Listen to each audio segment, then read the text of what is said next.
Video penyangga untuk cor proyek jembatan di Desa Bogem, Kabupaten Magetan, Jawa Timur hanyut terbawa arus sungai saat hujan deras mengguyur beredar di media sosial WhatsApp.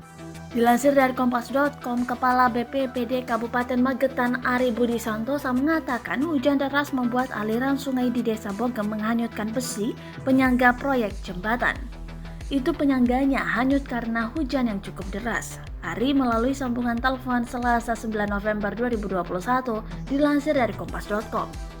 Ari Budi Santosa menambahkan pada Selasa siang pihaknya sudah mendatangi lokasi proyek jembatan dan menyampaikan kepada pimpinan pekerja proyek untuk berhati-hati karena BMKG memperingatkan potensi Magetan akan diguyur hujan deras. Siang saya ke sana menyampaikan perakiraan cuaca, kata pekerjanya ndak apa-apa, imbuh dia.